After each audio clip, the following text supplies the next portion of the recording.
Bismillah, wa salatu salam ala rasulillah. Salam alaikum. Dans le cadre du présent tutoriel, nous allons voir une option avancée de l'application Word. Cette option s'appelle le public postage. Alors, sans tarder, je vais essayer d'expliquer un petit peu l'utilité de cette fonction avancée du Word à travers la situation suivante, ou l'exemple, d'accord, ce modèle de lettre que vous êtes en train de voir maintenant.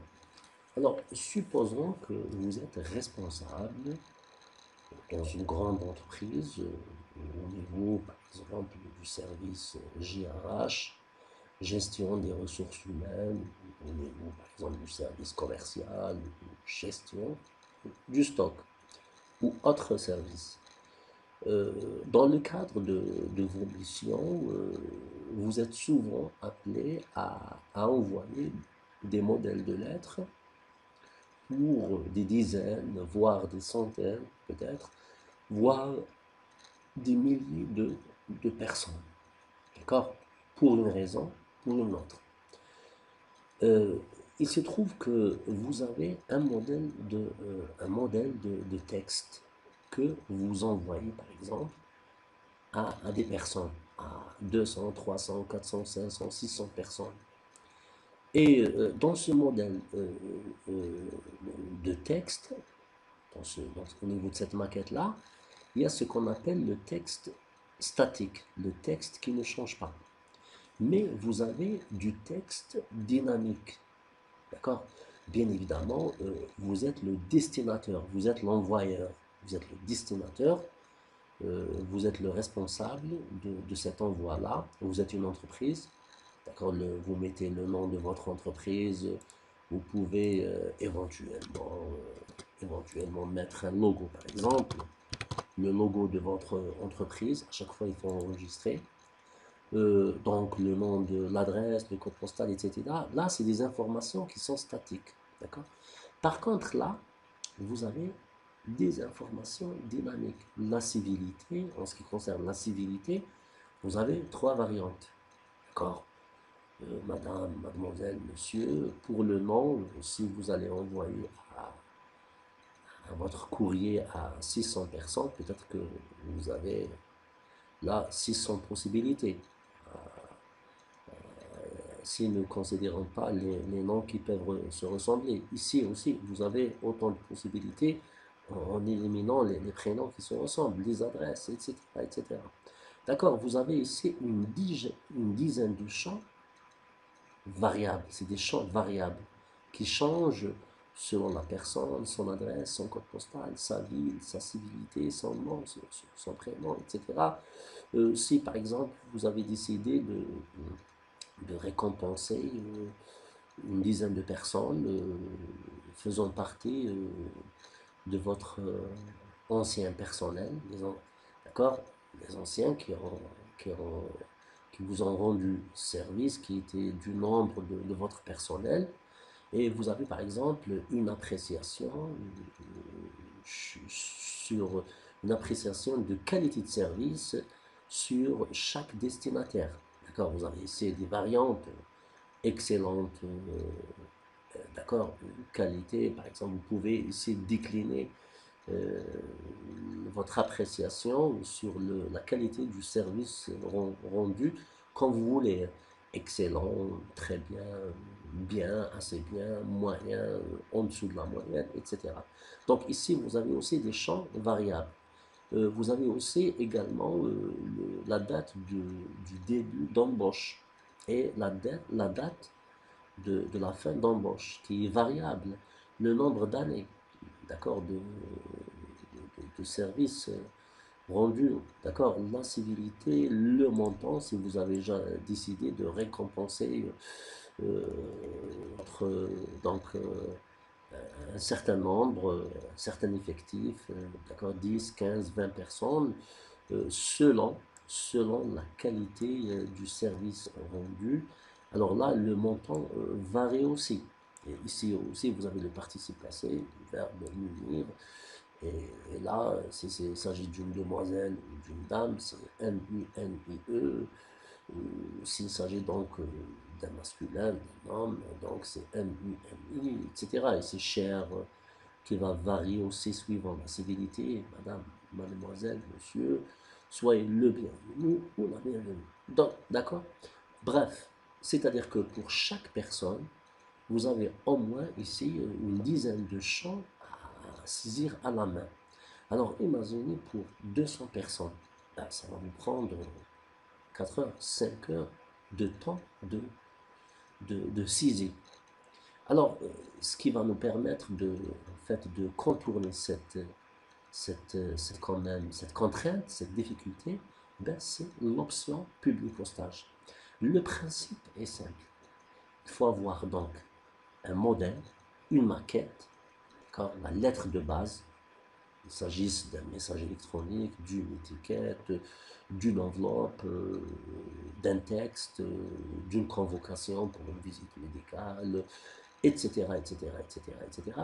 Il faut avoir le modèle avec le texte statique et les champs dynamiques. D'accord? Les champs dynamiques. Ça, c'est la première condition. La deuxième condition, il faut avoir une base de données. D'accord? La base de données qui est au jour le jour, à chaque fois, donc vous la complétez. Cette base de données, il se pourrait qu'il s'agisse donc d'une base de données Excel, d'une base de données ici Word. D'ailleurs, c'est le même fichier Excel que j'ai copié, collé sur une page Word. Il peut aussi s'agir d'une base de données Outlook, d'une base de données Access, etc., etc., etc. Alors, dans notre cas là, nous avons une base de données Excel et nous allons essayer de relayer, bon, fusionner, hein, pour rester un petit peu dans les clous, dans le langage, dans ce domaine-là, le jargon du domaine. Alors, nous allons fusionner ce modèle-là, ce modèle, cette maquette-là, cette maquette-là, nous allons la fusionner avec cette base de données-là.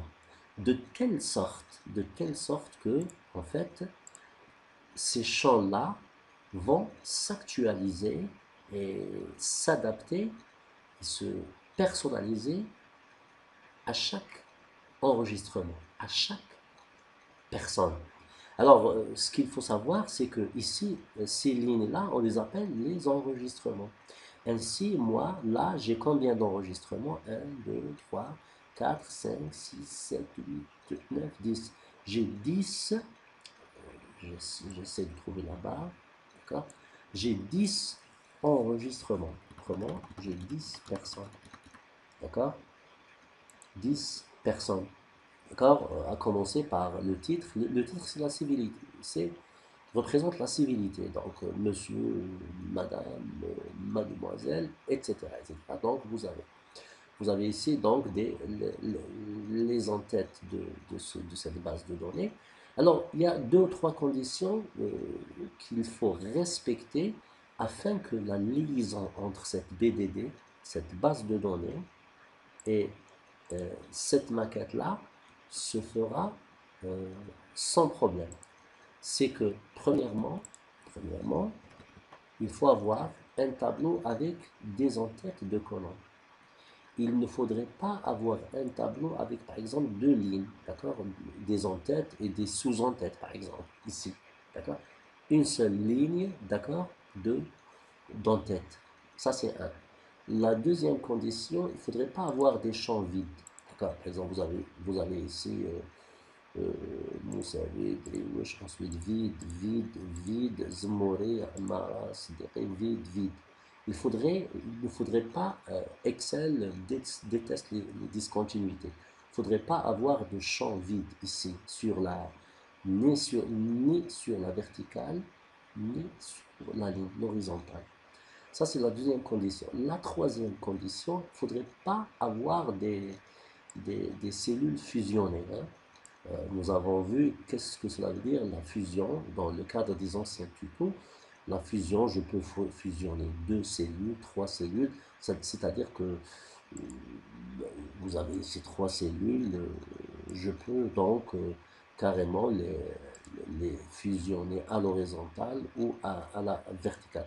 Donc il ne faudrait pas aussi avoir des cellules fusionnées, il faudrait avoir une ligne en tête et pas de discontinuité ni à l'horizontale ni à la verticale. Comme ça, donc, en fait, on espère que la liaison entre notre maquette Word, cette lettre modèle, ce document modèle, on ne l'a pas encore appelé lettre, on ne sait pas ce qu'on va créer une lettre, un catalogue, il y a plusieurs possibilités, une étiquette, une enveloppe, un message électronique. Pour l'instant, ce document-là n'est pas encore relié à la base de données. Alors, pour commencer donc la liaison, carrément aller à publier postage. Alors, je peux cliquer carrément sur cette... donc, j'active l'onglet publier postage.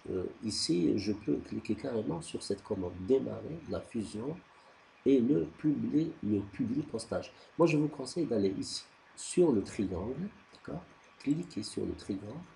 Et là, Word vous demande en fait la maquette que vous voulez créer. Est-ce que vous voulez créer une lettre, un message électronique, une enveloppe, une étiquette, un répertoire, autrement dit, un catalogue, un annuaire, etc., donc normal, etc.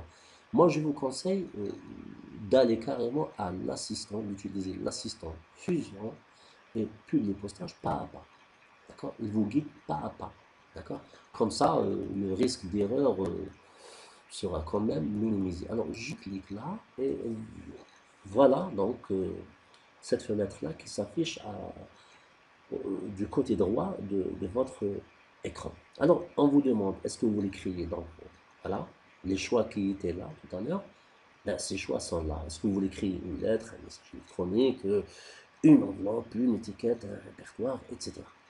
Ben, par défaut, Word vous affiche le premier choix, lettre, d'accord. Là, vous avez un commentaire, d'accord. Vous pouvez le lire, d'accord. Envoyer une lettre à un groupe de personnes, vous pouvez personnaliser cette lettre pour chaque destinataire. C'est-à-dire, on va personnaliser les champs variables, les champs dynamiques, d'accord. Le texte statique sera le même pour tous nos destinataires, d'accord. Alors, je suis à l'étape 1 sur 6. Alors, on me demande suivante. Suivante, ça sera document de base. Je clique sur suivante et dès que vous vous positionnez au niveau de l'étape 2 sur 6, vous avez ici deux boutons qui s'affichent, suivante et précédente. Si jamais, par inadvertance, vous voyez que vous avez commis une quelconque erreur. Bien évidemment, vous pouvez donc revenir en arrière, en utilisant donc cliquant sur précédente, l'étape précédente. Alors, ici, on vous demande, est-ce que vous voulez utiliser le document actuel, c'est-à-dire ce document-là. Ben c'est bon, maintenant, ce document-là, c'est une lettre, d'accord? Ou est-ce que vous voulez utiliser un modèle, vous puisez un modèle, d'accord, qui sont sur votre ordinateur, ou utiliser un document existant. Moi, je veux utiliser le document actuel affiché, que le modèle qui est en cours d'affichage là. D'accord? C'est bon, c'est ce que j'ai choisi. Donc, carrément suivante. Ok, maintenant, on me demande, est-ce que vous voulez utiliser une liste existante? D'accord? Parce que là, c'est la sélection des, je suis à l'étape 3 sur 6. Et l'étape 3 sur 6, ça concerne la sélection des destinataires. Eh ben, mes destinataires sont sur un fichier Excel. C'est bon? Ils sont sur ce fichier-là. D'accord? Mes destinataires. Hein? À savoir, j'ai 1, 2, 3, 4, 5, 6, 7, 8, 9, 10. J'ai 10 destinataires. C'est-à-dire, j'ai 10 enregistrements. D'accord?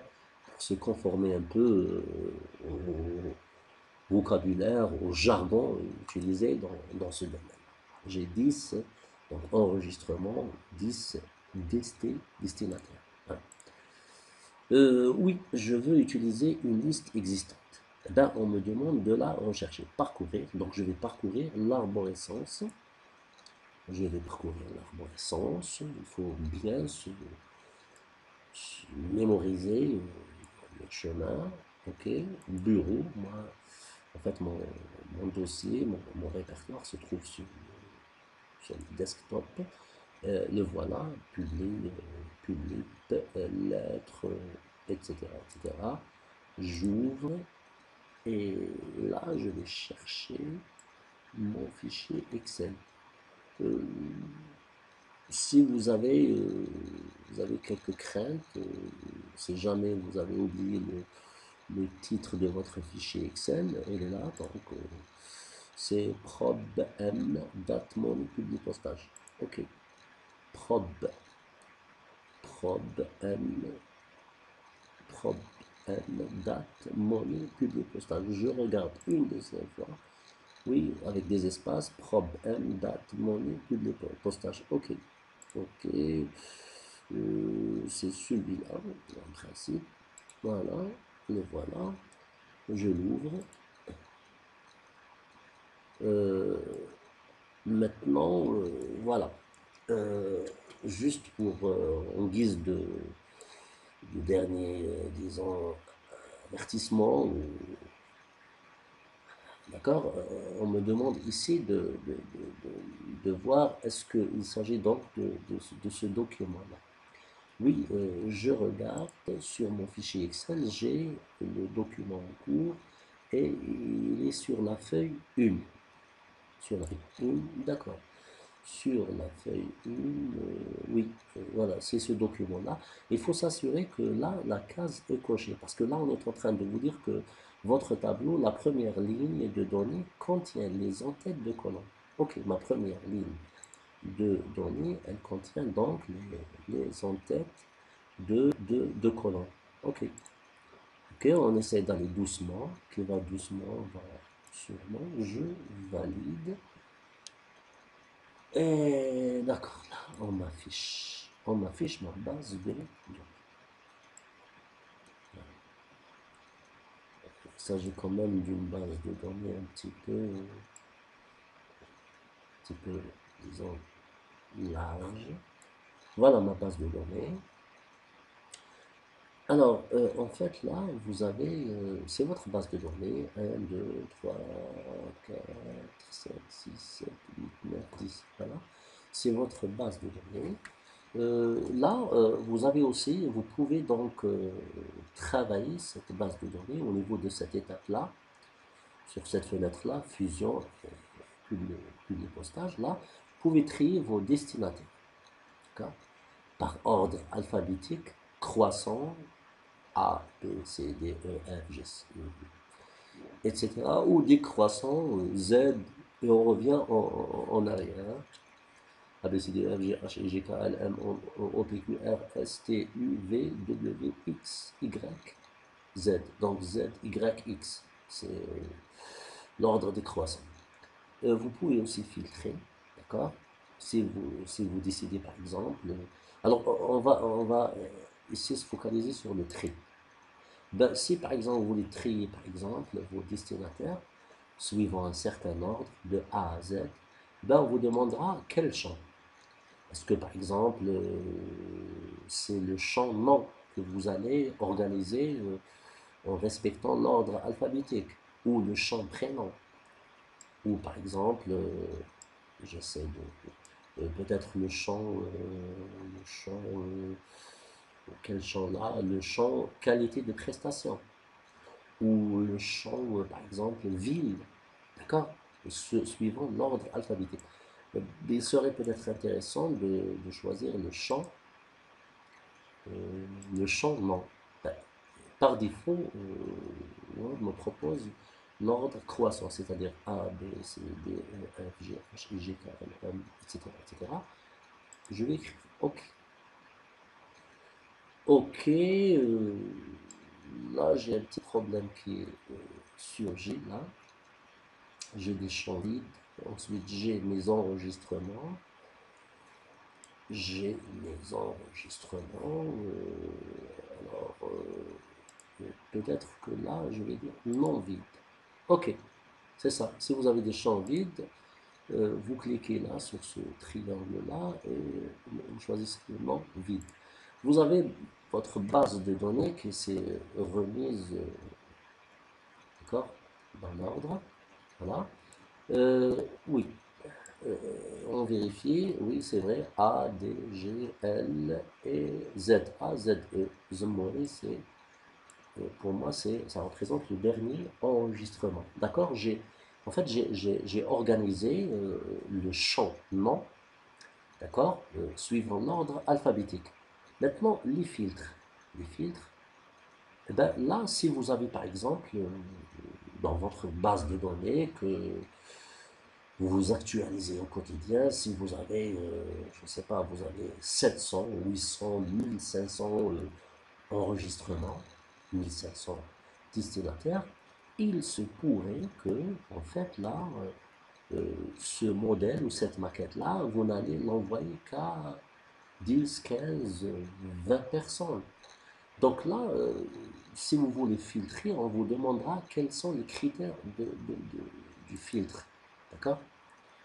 Et là, donc, vous cliquez sur filtrer et vous avez cette fenêtre qui s'affiche.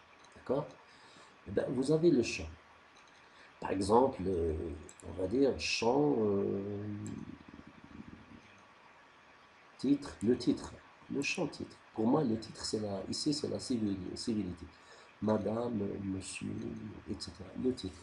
Eh ben, je vais par exemple, et là, vous avez donc le champ que vous voulez, sur lequel vous allez travailler dessus, travailler sur ce champ-là, d'accord. Et vous avez décidé, par exemple, ici, inférieur à, supérieur à, égal à, supérieur ou égal, vide, non vide, contient, etc., etc.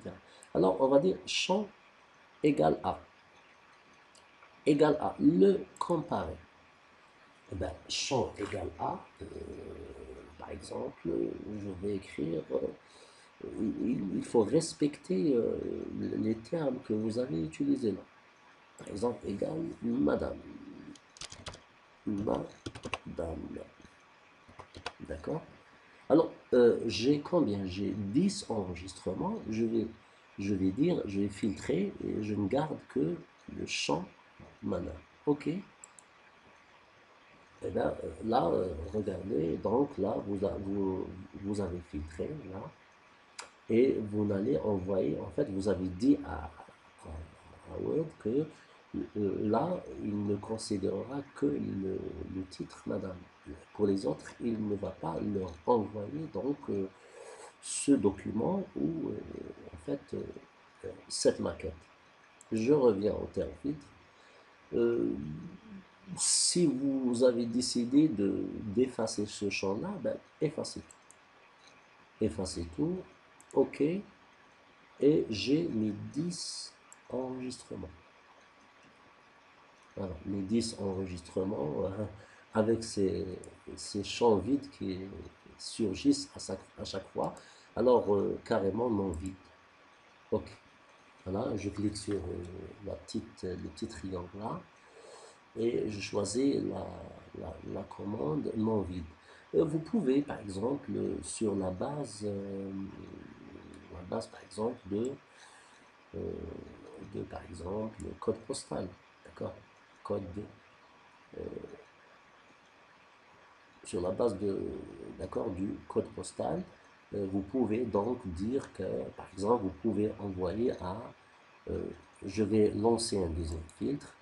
Bon, je vais voir un petit peu, avoir une idée générale sur mes codes postaux.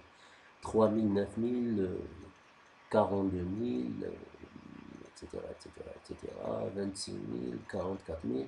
Alors, le max, c'est 44 000. Le min, c'est 0. En principe, je devrais là avoir 0, 3000. D'accord. Il faut revenir à Excel et corriger, mais peu importe. Si je décide par exemple d'envoyer des,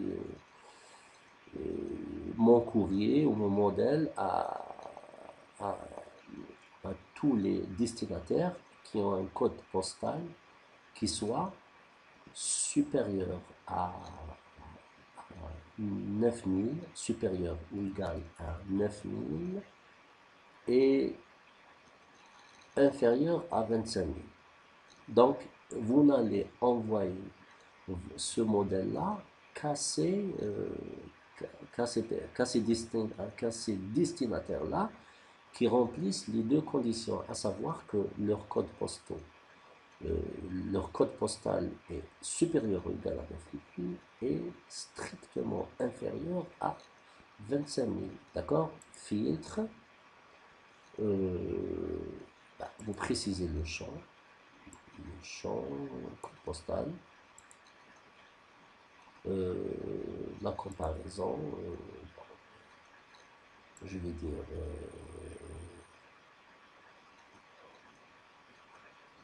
inférieur ou égal à 25 000. Il faut commencer par inférieur ou égal et aller au supérieur ou égal, par expérience. Inférieur ou égal à 25 000. 25 000. Et deuxième, toujours code postal. Code postal. Code postal. Bon, la comparaison. Bon, inférieur ou égal à 25 000. Supérieur. Supérieur à combien? Je défile un petit peu. Je défile. Je vais garder la ville, la ville, le code postal supérieur à 9 000. Supérieur à 9 000. Supérieur à 9 000. Donc,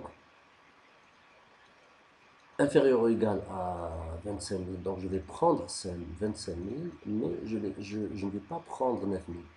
Je vais prendre le code postal, donc la maquette ou la lettre en cours ne sera pas envoyée au code qui serait égal à 9 000, mais supérieur à 9 000, inférieur ou égal à 25 000. J'ai combien d'enregistrements ou de destinataires? J'ai 10. Je clique et c'est bon. Vous avez 25 000, 16 000, d'accord, et 10 000. Vous avez donc, voilà, à partir de 10 000, 10 000, 16 000, 25 000. C'est bien donc les codes postaux qui se situent exclusivement au-delà du code postal 09000 et inférieur ou égal. Donc, je garde là 3 destinataires. D'accord? 3 destinataires. Donc, je vais revenir là. Bon, je vais revenir filtre parce que moi j'ai décidé d'envoyer cette lettre à tous mes destinataires. Bon, je vais effacer les filtres. OK. Toujours est-il que vous avez ces champs vides, hein, ces lignes vides qui apparaissent. Ben, vous cliquez, non vide, et vous avez votre base de données. D'accord? Vous avez votre base de données, mais qu'est-ce qu'il faut faire? Eh bien, il faut mettre OK. Vous avez donc votre base de données finalisée. Ben, il faut cliquer sur OK. C'est bon, l'étape, regardez là, à droite de votre screen, votre écran, vous êtes à l'étape 3 sur 6. Maintenant, suivante, écriture de votre lettre. Ben, je clique suivante. Ben, suivante, là, on me demande de transformer, parce que ici, vous avez des champs statiques. Hein. Moi, je les ai écrits là, on peut ne pas les écrire, hein, mais moi, je les ai écrits juste pour se rappeler. D'accord? Là, on vous demande en fait, de transformer ces champs statiques en champs dynamiques. D'accord? Et là, vous avez toujours, il faut lire le commentaire. Si vous ne l'avez pas encore fait, écrivez votre lettre maintenant. C'est bon. Nous, notre lettre a été écrite. Pour ajouter à votre lettre des informations concernant le destinataire, la personne, les personnes auxquelles nous allons envoyer cette lettre, cliquez sur zone de la lettre. Quand on a cliqué, carrément, hein, ok, ou je sélectionne carrément. Puis cliquez sur un des éléments ci-dessous. Donc, ben, vous pouvez utiliser un bloc d'adresse. Lorsque vous cliquez là, et ben, qu'est-ce qui va apparaître? Et ben, les champs que vous avez saisis ici. Ben, c'est ces champs-là qui vont apparaître. D'accord? Sinon, bon, ça concerne la formule d'appel. Nous avons ici une formule d'appel. Euh, cher monsieur, chère madame, chère mademoiselle, etc. C'est la formule d'appel, etc. Mais moi, je préfère utiliser autre élément. Alors, autre élément, ok. Lorsque vous cliquez sur autre élément, vous avez là tous vos champs saisis dans Excel qui apparaissent là. Alors, civilité ou titre, ben, c'est ça. Ben, on va transformer ce champ statique en champ dynamique en insérant titre. Insérer, fermer. Ici, nous allons insérer, d'accord? On peut aussi insérer à partir de là, d'accord? Alors, on peut insérer à partir de là. Là, on peut insérer le champ, non, le champ prénom. De toute façon, les champs que vous avez ciselés dans Excel, ces champs-là, nombre d'années, adresse, code postal, etc. C'est effectivement ces champs-là qui vont être affichés là. L'adresse, voilà, code postal,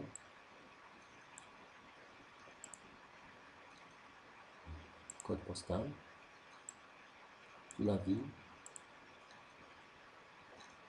là, hein, oui, le champ ville. En fait, là, c'est que ben, les champs ne sont pas séparés. Ils sont collés. Il vaut mieux, je vais mettre le curseur là. Et voilà. Je vais faire un espace. Oui, les champs là sont séparés. Voilà, c'est bon. Là, les champs sont séparés. Qualité du service. Alors, en ce qui concerne qualité du service, là, je dois introduire le champ qualité service. Voilà.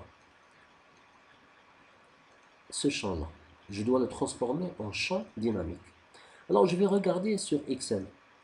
Ben, j'ai en fait l'appréciation de l'employeur a été déclinée sous plusieurs variantes. 1, 2, 3, 4, 5. 5 variantes. Excellente, bien, assez bien, très bien, moyen. D'accord? Donc, là, en fait, là, vous avez une formule. Non, vous n'avez pas une formule. Les formules sont là. Euh, le nombre d'années, d'accord? Parce que là, pour calculer le nombre d'années, donc vous avez la date de sortie moins la date d'entrée. Mais là, c'est bon, hein, dans le cadre des anciens tutos, euh, nous avons parlé d'une fonction cachée d'Excel qui s'appelle date diff.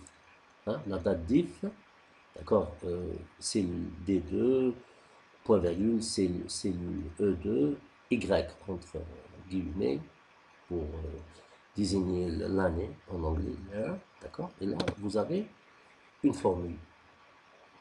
Alors, ici, nous avons donc 4 variantes. 1, 2, 3, 4 et 5. Alors, qu'est-ce qu'on va faire ici? Eh bien, nous allons introduire le champ qualité prestation. Je vais enlever le qualité prestation. C'est un champ variable. Qualité de service, qualité prestation. Ça, c'est un champ variable. Ici, toujours, ici, vous avez la civilité. Eh bien, ici, moi, je vous ai en fait mis deux choix. Ah, on peut effacer ça, hein, carrément. Mais moi, puisqu'il s'agit ici d'un exercice, moi, je vous ai mis ici, vous ai mis donc deux choix. Soit que ici, cher, ensuite, civilité. Vous introduisez le champ ici, titre, transformez sur prénom. Je vais introduire le prénom, transformer ce champ statique en champ dynamique. Non. Voilà. Je vais le transformer en champ dynamique. Ensuite, là, cher doit s'accorder avec le titre, avec la civilité. Donc, si c'est une dame, demoiselle, cher, donc c'est H-E accent, R-E, sinon c'est. Alors, ici, je dois introduire une équation ou une condition. Alors, ici, je sélectionne et je vais dire carrément, ou sinon, je peux cliquer ici, d'accord? Nom, prénom. Je peux carrément ici aller. Vous avez plusieurs façons. De toute façon, vous avez ici cher. Je vais règle. Si, alors si. Alors, si le titre égale.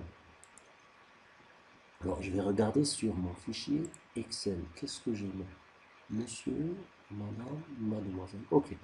Si le titre égale monsieur, alors écrire cher. Dans le cas contraire, écrire, écrire cher comme ça. D'accord? Je vais mettre OK. C'est bon. D'accord? Alors donc maintenant, j'ai un champ dynamique. D'accord? Lorsque je clique sur un mot que j'ai saisi à la main, d'accord?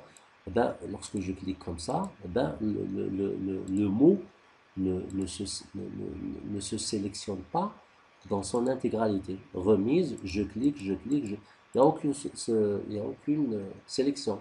Mais pour savoir qu'il s'agit d'un champ dynamique ou un champ statique, un seul clic, par exemple sur cher, et c'est bon. Ouais. Là, vous avez donc, c'est un champ dynamique. Je double-clique, je vais plutôt cliquer avec le bouton droit et je vais basculer les codes de champ. D'accord? Je vais cliquer comme ça. Et bien là, regardez, là, il vous affiche qu'il s'agit là d'une condition. If le champ titre merge field, c'est le champ, est égal monsieur, c'est cher. Sinon, c'est cher. D'accord? Donc, clic droit sur le champ pour faire apparaître son code. Ensuite, basculer les champs. Basculer les codes de champ. Même chose, hein, je rebascule pour revenir à l'affichage normal. Donc là, vous avez en fait une formule ou une équation. Alors là, eh ben, je dois transformer, parce que là, j'ai une date statique qui ne bouge pas. Alors, je dois la transformer en date dynamique. Donc, pour l'exemple, cet exemple-là, j'ai le 2 février 2000 pour cette personne-là. Date d'embauche de février 2000, date de fin d'embauche le 7 mars 2025, 25 ans de service. Alors là, en fait, j'ai une date statique. Ben, je la sélectionne et là, je vais insérer entrée. Oui, la date d'entrée. Oui, c'est comme ça que je l'ai appelé sur Excel, hein. Oui, entrée. Vous savez, l'entrée.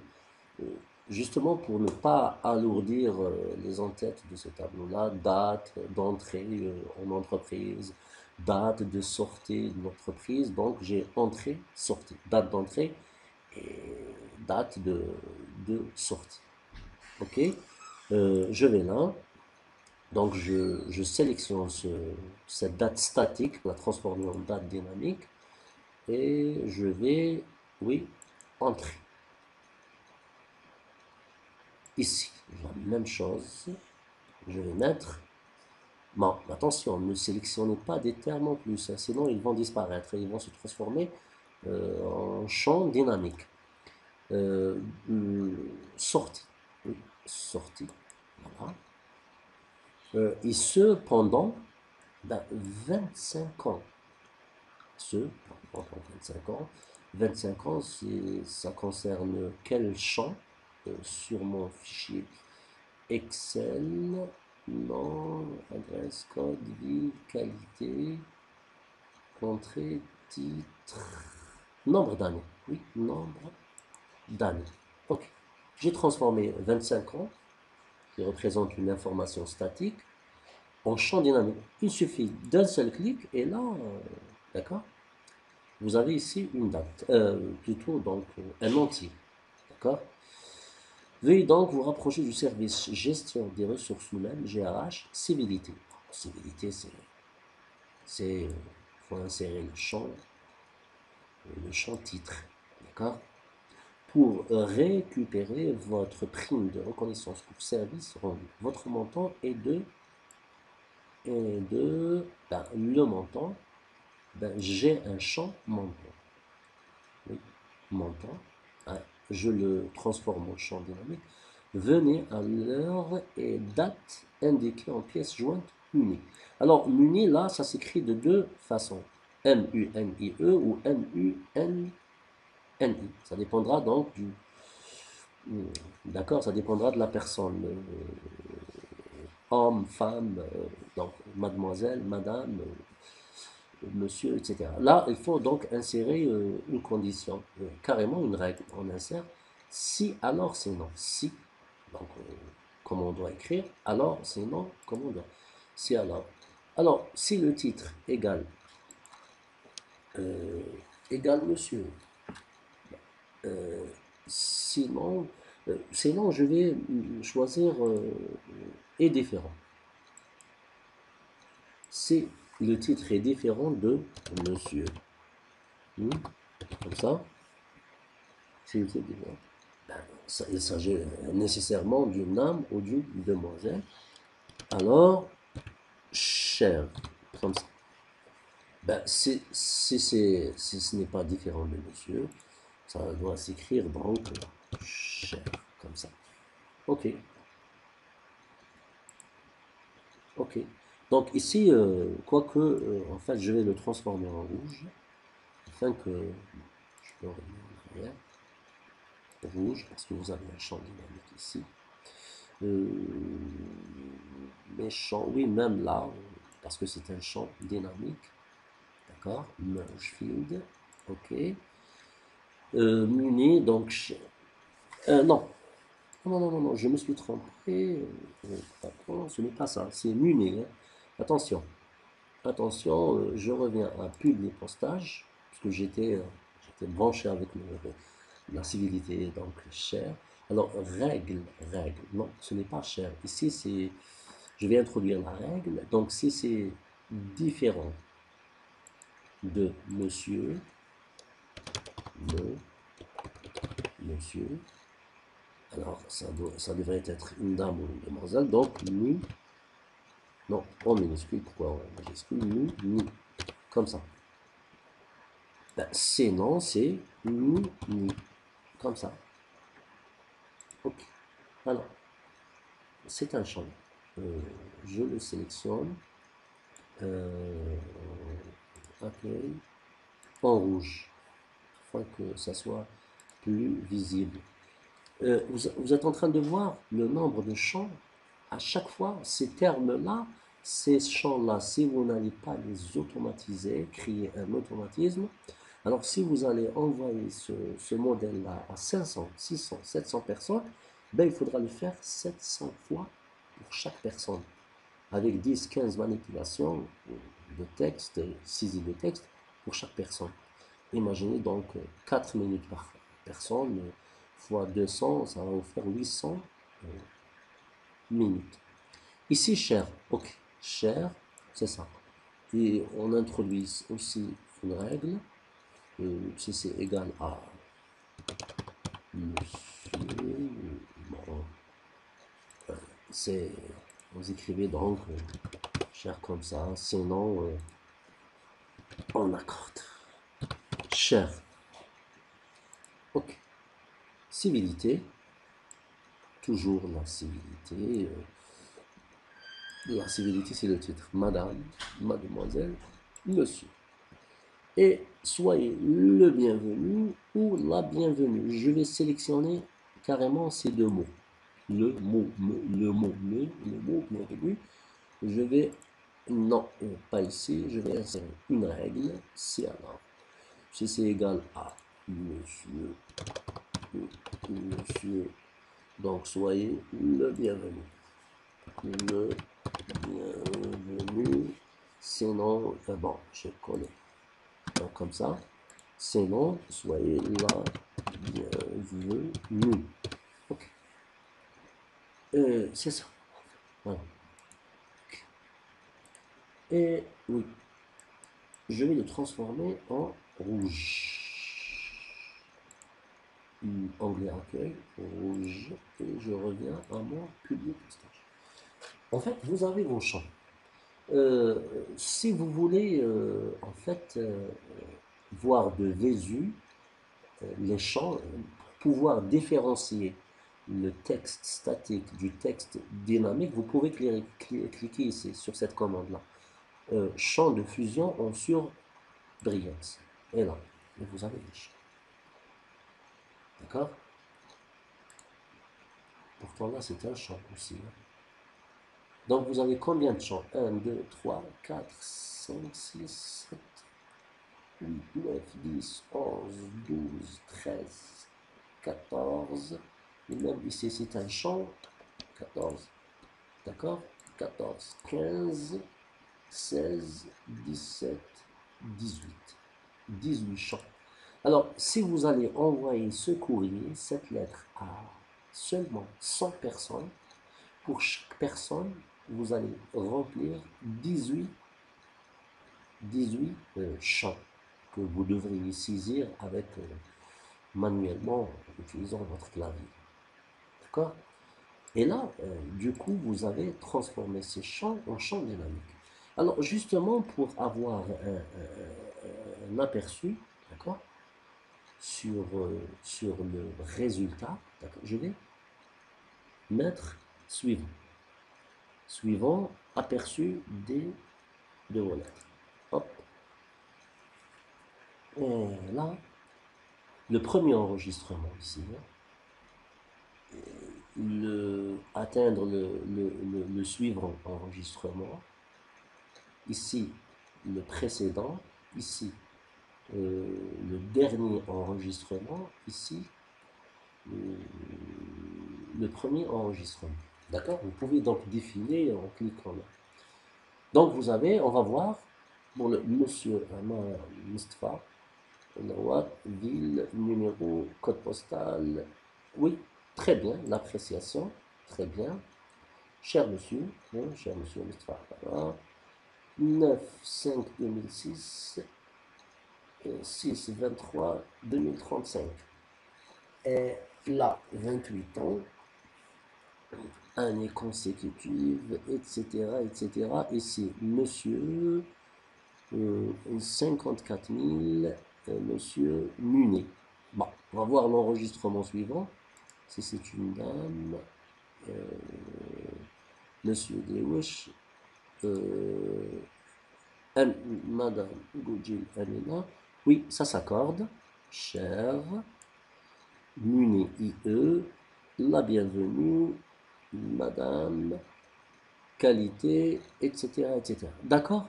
Mais on voit que en fait, il y a un problème qui se pose. Plusieurs problèmes qui se posent. Là, il m'affiche une date anglo-saxonne. Le, le 6e mois, le 29e jour, il m'affiche une date à l'américaine. Et là, il faut en fait régler, d'accord? Nous, on veut une date de type jour, mois, année. Bon, l'année, elle est là. D'accord, je vais mettre un espace, quand même. Là, un problème qui se pose, c'est celui du format des dates. Alors, je vais essayer de voir, parce que vous avez plusieurs façons de régler le format de date. D'accord? Euh, je peux vous afficher ici quelques formats, d'accord, que j'ai trouvé sur Internet, ou même des formats que vous pouvez trouver sur Excel. D'accord? Vous avez des formats. Ce format-là, bon, pour introduire un nouveau format, ça c'est le code informatique qu'il faut saisir, hein. Je vais vous montrer là où vous pouvez donc saisir le code informatique. Un anti-slash, arrobase, espace, guillemets, sur le bouton 3, d'accord, de votre clavier, DD, MM, YY. Donc, il vous affiche 22, 10, 2020, d'accord. Si vous mettez 4D, 2D, 4M et 4Y, donc les 4D, il va vous afficher le nom du jour. Les 2D, il va vous afficher, bon, ici 22, mais si c'est le 1er octobre, il va vous afficher 01. Si c'est le 5 octobre, 05. D'accord? Les 4M, il va vous afficher le mois en entier. Et les 4Y, year, donc day, month, year. D'accord? Il y a plusieurs formats. On peut jouer sur le format comme on le veut. Exemple, je vais introduire une date comme ça, aléatoire ici. Par exemple, le 12 05 2020. D'accord? Ici. Je suis sur cette cellule Excel. Et ça, je l'ai écrit au format date. D'accord? Je vais la personnaliser. Il m'affiche là, cette date-là, le 12/5/2020. Suivant ce format-là, hein, vous avez le format. Mais si je change de format, je peux changer de... Bon, ici, je vais personnaliser. Attendez, je ne devrais pas dupliquer. Autre format, je personnalise. Ici, j'ai le format GGMM, Excel programmé en français, AA. Si je vais ajouter un G, je vais voir qu'est-ce qu'il va m'afficher. Mardi, en fait l'abréviation du nom du jour. Si je vais ajouter un autre G, mardi complet. MM, si j'ajoute un autre M, mai, d'accord, etc. Donc j'ai des formats ici, c'est des formats, d'accord, qui sont sur Excel là. Là, vous pouvez afficher l'heure, GG pour jour, MM pour mois, A pour... Donc, c'est le format des dates, c'est des formats programmés sur Excel. D'accord? Peu importe. Bon, je supprime, j'enregistre les modifications. D'accord? Donc, vous avez des formats de dates. Donc, ici, il y a un problème de format qui se pose là. D'accord? Ici, au niveau de... Bon, je vais enlever la surbrillance des champs. D'accord? Et je vais cliquer ici. Alors, on peut cliquer avec le bouton droit et basculer les codes de champ. Alors, merge field, c'est champ entrée, c'est le champ entrée. Alors, on peut ici introduire, justement pour corriger la date et la transformer en une date latine ou à la française.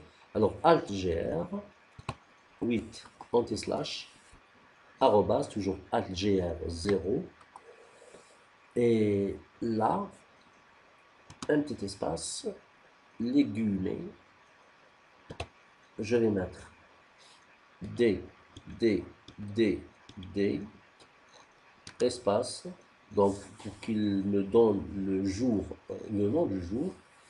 Ensuite, D, le jour là, est-ce que c'est le 5, 6, 10, 20, 25, etc.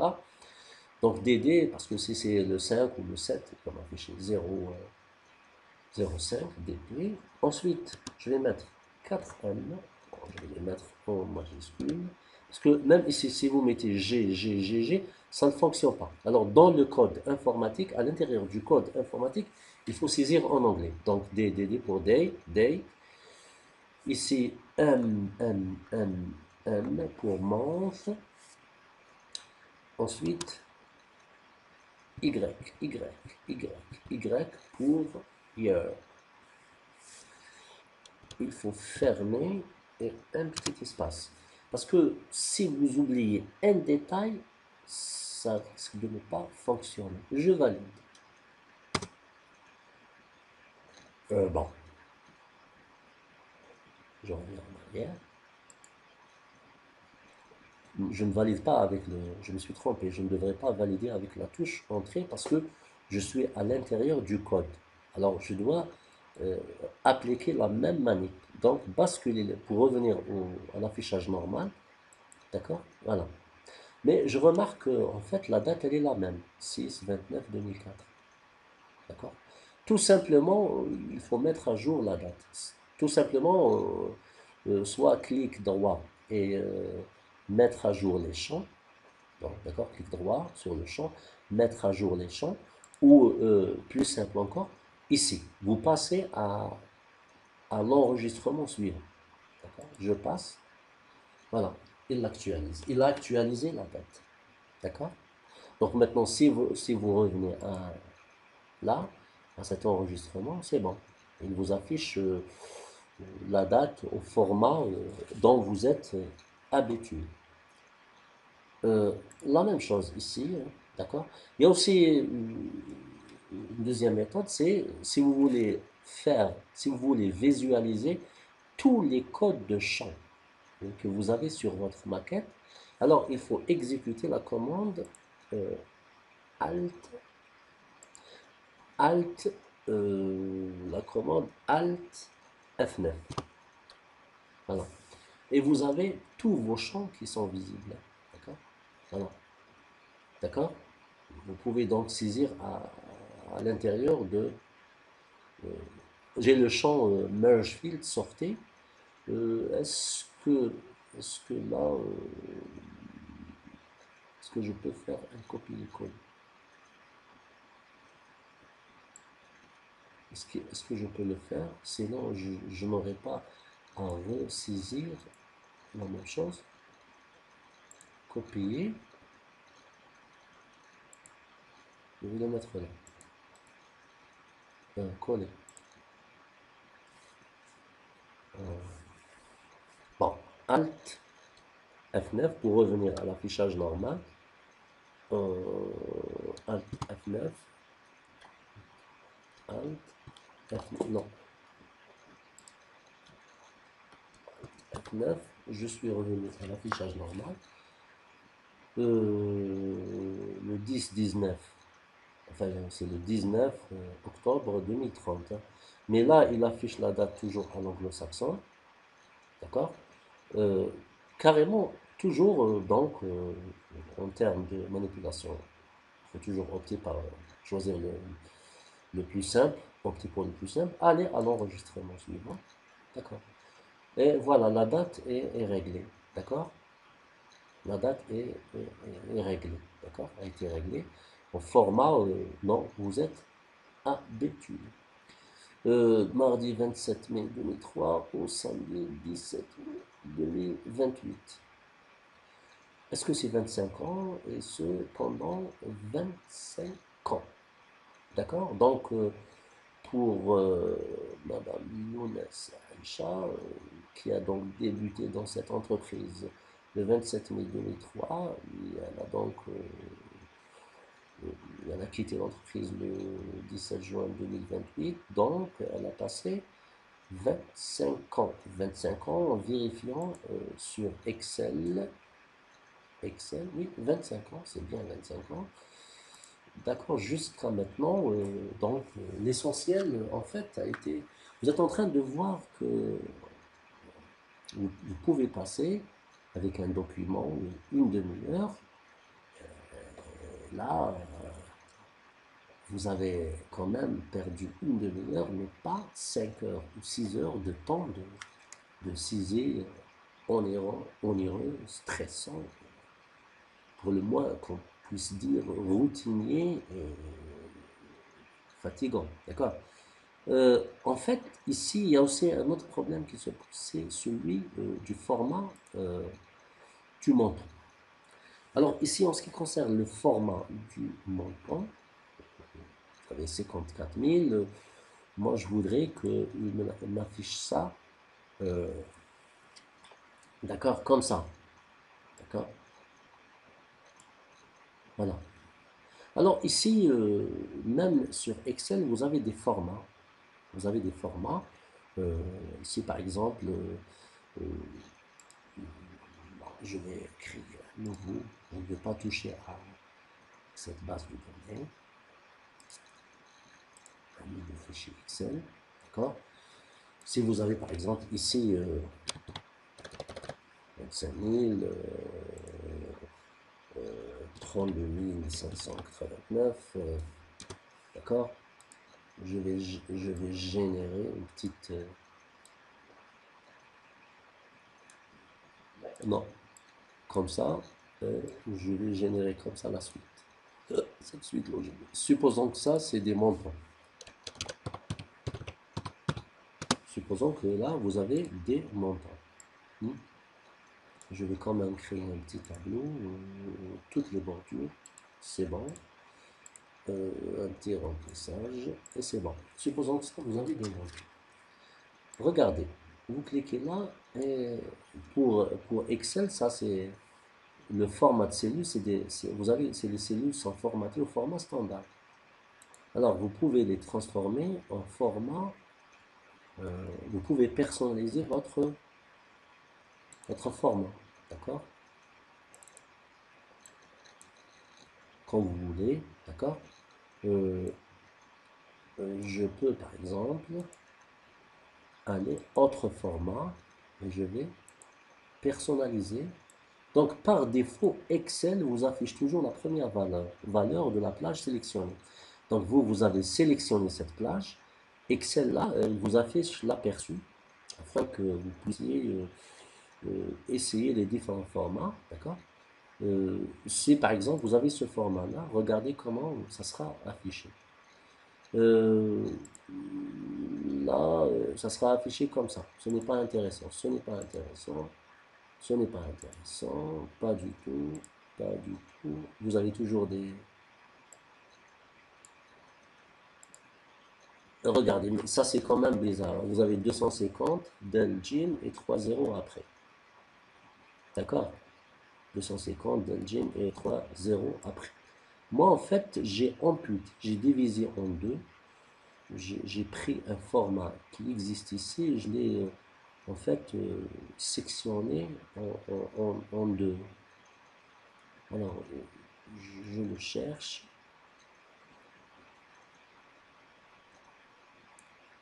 Vous avez par exemple ce format-là. Nous allons voir l'affichage. Je vais essayer de... En fait, est-ce que ça... Je vais voir. Oui, je dois sectionner ici. J'ai ce format-là. Ou ce format-là, par exemple. Je vais essayer d'enlever ça. Je vais voir ce que ça va donner. Hop.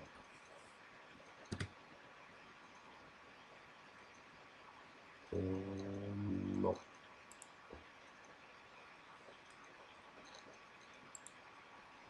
je vais prendre ce format-là.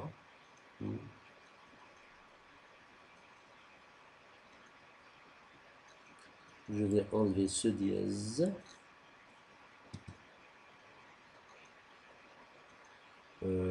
Déjà, ça donne quelque chose de plus ou moins, une forme plus ou moins, disons, acceptable. Je vais essayer de, bon, je vais essayer d'effacer. Peut-être ici. Je vais voir qu'est-ce que ça va donner. Je vais mettre 2 zéros.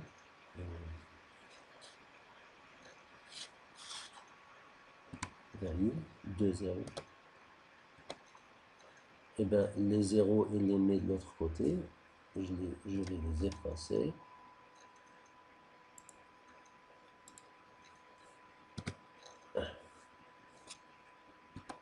Virgule. Non. En fait, je ne sais plus quel format j'ai amputé là, parce que le format que j'ai obtenu, je l'ai enregistré ici. Voilà, le voilà. Voilà, c'est ça. Il faut le chercher, hein. Il est là. Ce format, vous le trouvez ici, hein. D'accord?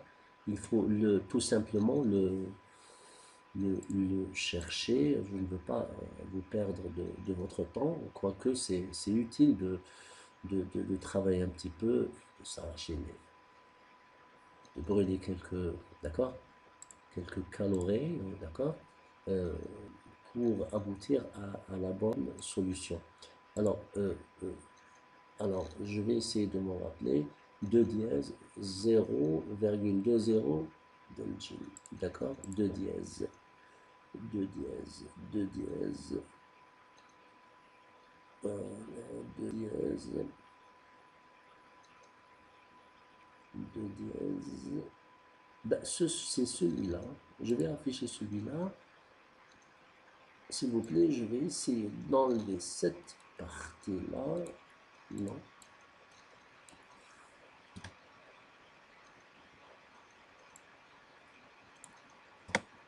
Hop, c'est celui-là.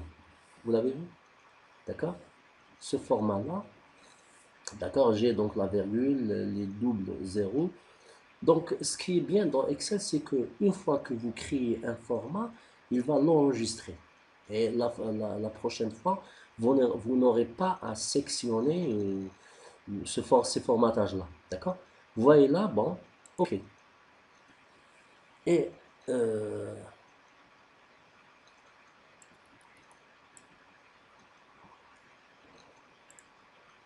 pourquoi il m'affiche ça? Je vais revenir à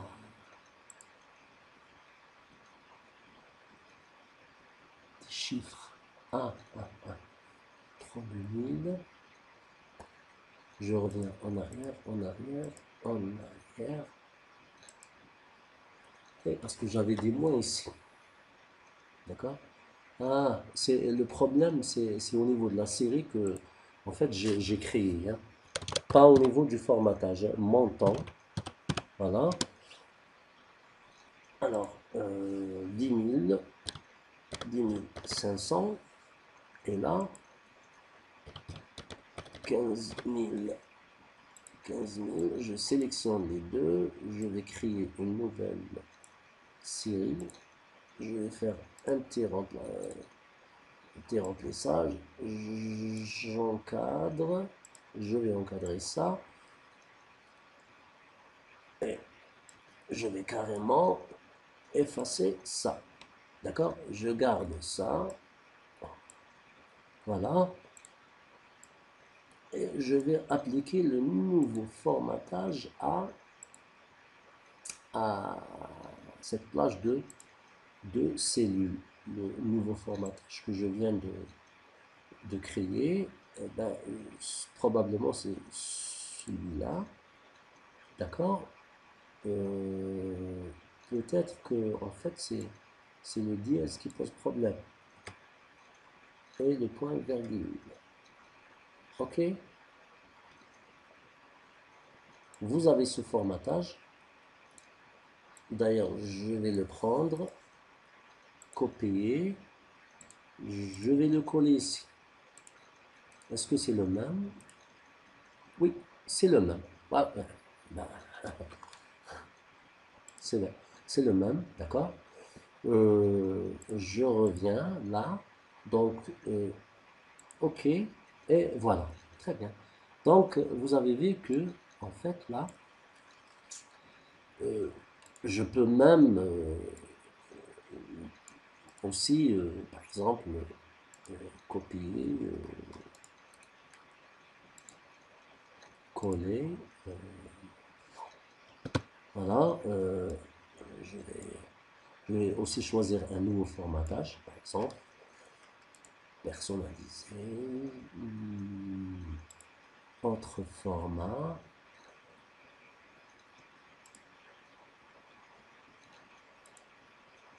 Personnaliser. Comptabilité. Je vais plutôt choisir le symbole euro. Je vais voir ce que ça va marcher. Oui, ça marche. Le même format, ça fonctionne avec le Delgin, dinar et ça fonctionne aussi avec le format euro avec une petite différenciation en termes d'affichage. Parce que ici, vous avez le 10 collé au 5.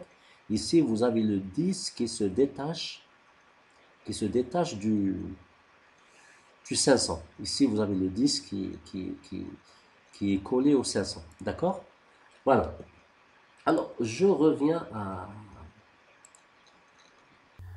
je crois qu'on va devoir s'arrêter à ce niveau d'information. La suite, en termes de formatage des différentes unités monétaires, le réglage des formats des nombres, on va pouvoir le voir dans le cadre d'un prochain tutoriel, d'accord, dont vous voyez l'écran ici.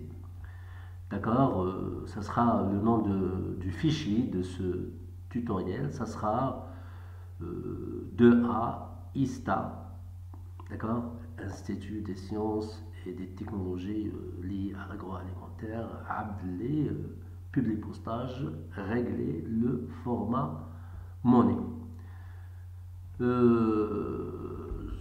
Sur ce, je vous dis merci pour avoir suivi donc cette vidéo là et à la prochaine. Salam alaikum wa rahmatullahi wa barakatuh.